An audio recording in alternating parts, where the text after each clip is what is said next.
Hey guys, welcome back to another episode of Why No One Plays. It's a series where I talk about champions in League of Legends that currently see very little play in both the competitive scene and solo queue. By currently I mean in the span of the past few years. So, if the champion in question has been around for a long time, I'm going to be disregarding anything from way back when. So with that said, I want to cover Corki for this episode. He's the magic damage AD carry before Kai'Sa stuffed him into the trash. He used to be a super popular pick during the early and middle years of the last decade, but I actually have no idea where he went. People sort of just forgot he existed, probably more so than even Kog'Maw. So I suppose it's going to be an interesting episode because we'll be covering someone who was very successful back in the old days but now has fallen away past his prime like the old codger that he is.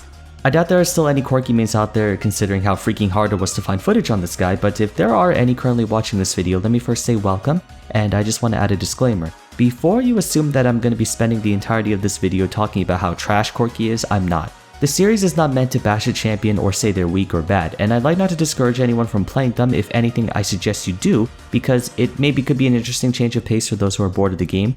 My intent behind Why No One Plays is to bring to light and create discussion over possible reasons as to why certain champions are picked much less frequently than others. So with all that, if you find this video enjoyable, please be sure to leave a like, comment down below, and share this video with your friends. Also check out my other League videos if you're interested, and if you want to support my channel, consider donating to my Patreon. But for now, that should be it. Let's just get started with the video. Corki is considered by many to be a hybrid champion, or at least he used to be. Hybrids were a subgroup of champions that were able to do a mixture of physical and magic damage while also having scaling ratios for both AD and AP. But over the years, they've slowly been phased out because they were a point of contention when it came to balance, because as you know, physical damage can only be mitigated by armor, magic damage can only be mitigated by magic resistance, and to a lesser extent health can mitigate both in the sense that you can take that amount of damage more times before dropping to zero. Naturally, this means hybrids have a significant advantage because players have to build both armor and magic resist, which very few items have both of, meaning it's a lot harder to itemize against a hybrid champion than a normal one. That normally wouldn't make much of a difference against mixed damage team comps like an AD top and bot and AP jungle and mid. But the issue is that not only is a hybrid's damage mixed, so is their scaling. There are still quite a few champions right now that have abilities that scale off of both attack damage and ability power, such as Shaco, Akali, Kayle, and our very own Corki. By the way, people might bring up the argument that Jax is a hybrid champion because he has both AD and AP ratios, plus his W and R do magic damage, while his auto attacks Q and E are physical. Not exactly. His magic damage is not enough to make him a hybrid because they don't scale off of hybrid ratios, just only AP.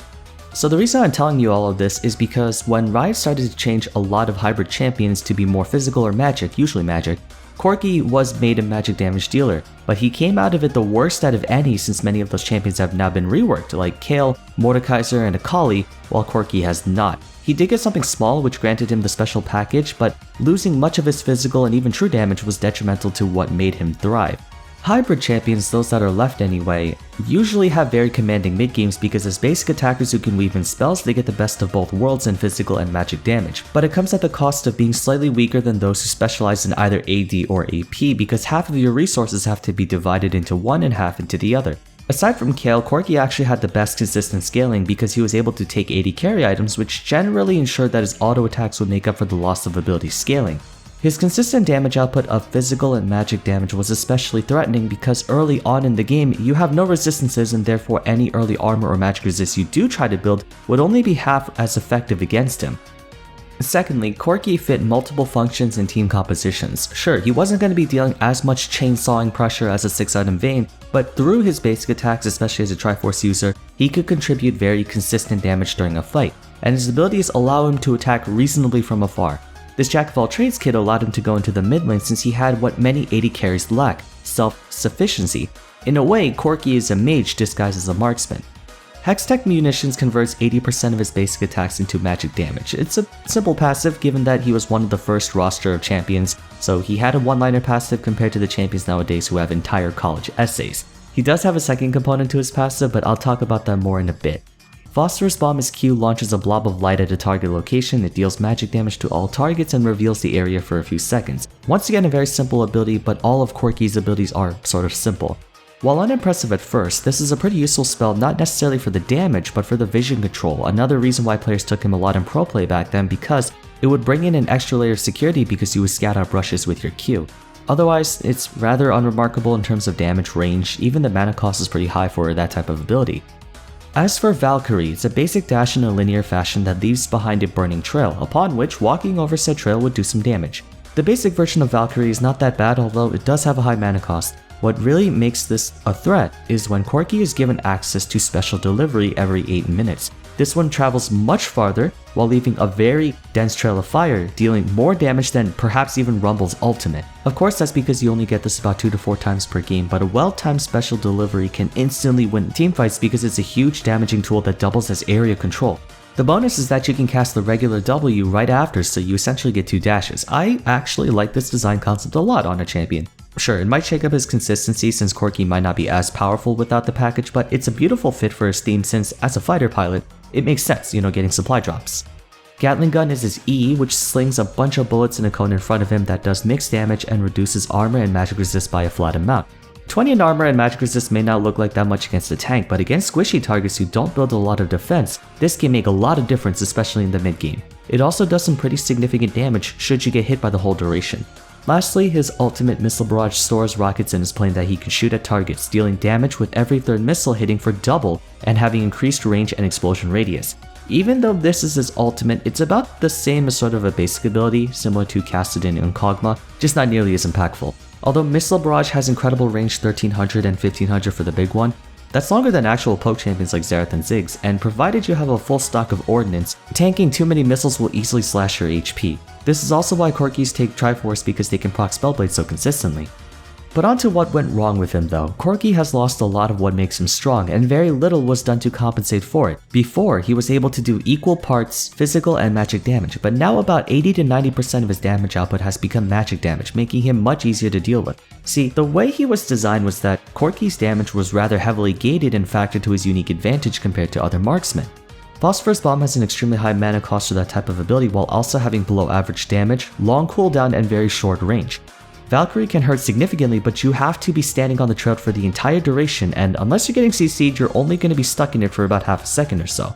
Gatling Gun is sort of the same issue. Marksmen generally have to kite, meaning they hit you, walk back, hit you, and walk back. And since Gatling Gun always points wherever Corki is facing, you're almost never going to get the full damage off on a single target unless that target is running away from Corki and he's constantly chasing them. As for Missile Barrage, the big one stings, but it's also very easy to dodge because of how thin the missile line is, and while Corki mostly uses the missiles for some chip damage and to proc Triforce, it doesn't really make up for the fact that his DPS is rather poor, which normally would have been fine if he was doing half and half, but now it's almost all magic damage. You can just get magic resistance. In fact, Kai'Sa's much more of a hybrid attacker than Corki is now, and she scales even better, not to mention having much more mobility and damage. The removal of hybrid champions also means the removal of Corki's overall identity, in that he has no real place to stand out in this current state of League of Legends. He's certainly not a poke champion. Missile Barrage isn't good enough to be his only poke tool. Is he a spellcaster? Yes, but Ezreal's way more consistent and Lucian has a lot more burst. Is he a late game scaler like Kog'Maw and Kai'Sa? Not really. His Gatling Gun shred is only a flat amount. 20 doesn't do anything against a Sejuani with 250 armor and magic resist. He doesn't have that much damage output compared to mages like Syndra, Victor, Vladimir, even Cassiopeia. Being a jack-of-all-trades champion in this game is normally a good thing since it allows for flexibility, but unlike most other champions who operate multiple jobs at around 90% effectiveness, Corki is sitting down at about 80. Special delivery is practically the only saving grace he has. A damn powerful one, but it only comes out once every 8 minutes, far too long of a cooldown for something that can easily whiff when a champion like Rumble can have an equal effect every 60 seconds with his ultimate. Another issue is that due to the items we have now, Corki has a strong mid-game just like other fellow caster marksmen Lucian and Ezreal, but his strength into the late game tapers off since there are no good items for hybrid champions. Normally, hybrid damage dealers like Master Yi, Kog'Maw, and Kai'Sa build Guinsoo's Rageblade to give them dual penetration and because they're on-hit attackers, but Corki can't. He's also forced to build Void Staff and Sorcerer's Shoes which help out his abilities, but he only gets partial value out of them since he still does do a little bit of physical damage, so overall his efficiency takes a hit. Hextech Gunblade is also an option since it gives both AD and AP, but that's a terrible item on Corki since he still needs critical strike and attack speed. So in the end, he's basically forced to build separate components which can lower his strength in the later stages of the game. It would be nice if maybe he can go like AP Corki with Ludens and Liandry's or Lichbane and such, but he can't because he's a marksman. AP Ezreal was mostly able to work because he had ridiculously good scaling and is also mostly a poke champion. Corki is not a poke champion, and his AP ratios are not that great, given the fact that a lot of his attacks have long cooldowns. If you're still confused, essentially it's sort of like having to walk a step and a half to keep pace with other champions who only need to take one step. With that said, the new item changes happening during preseason might be beneficial to Corki, we don't know yet, but as of right now he's severely underpowered because so many champions can do his job better. I discussed champions that have a hard time standing out because other champions were more specialized before, such as Cho'Gath and Skarner, who always have to compete against champions like Ornn, Mordekaiser, Rek'Sai, Hecarim, Nunu, so on and so forth. But even those champions have a built-in purpose, or some niche. Cho is this nearly unkillable raid boss that can chomp an enemy carry out of existence. Skarner's pick potential rivals that of either Vi or Lee Sin, even if the latter two have much more mobility. They have a purpose, no matter how irrelevant or how weak it is compared to other people. Corki doesn't even have a specific thing that he can do. He did have a niche as a hybrid AD carry, but now he doesn't even have that. And we're getting a lot more marksmen and mages who can do crazy amounts of stuff that he just cannot keep up with. The best way I can see this issue being amended is just to make him stronger. His kit in a vacuum is fine. The only thing keeping him from doing well are the numbers. For example, if we change Gatling Gun to go from a flat shred to percent shred, kind of like how they did with Nasus' Spirit Fire, this could up his game against tanks and bruisers who stack armor and magic resistance. Or make his Valkyrie Trail slow to act as an additional zoning tool, stuff like that. Corki needs more juice. For a champion designed to be this artillery bomber, he doesn't pack a punch. That's all I have to say with this guy. Corki, for the most part, is a simple champion with simple problems. TLDR, he got low-key screwed by the balance team since they took away the one thing that made him strong and did nothing to replace it. He's still playable and can carry games, but so can every other champion. Players enjoy champions who are either really strong like Samira or have a really interesting and dynamic kit like Kai'Sa. At the moment, he's not taking home any medals in either field.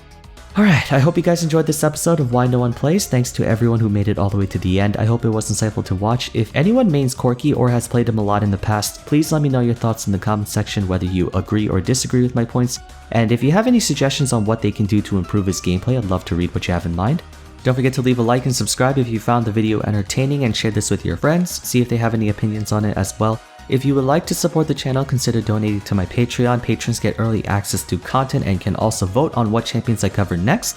Should you want to see other episodes, I also have a playlist down below if you want to check out other champions I've covered. I think we're about 10 now, which is awesome. I'm excited to continue making these, but for now that's going to be it. Thank you all so much for watching, and I hope to see you again soon for the next video. Take care.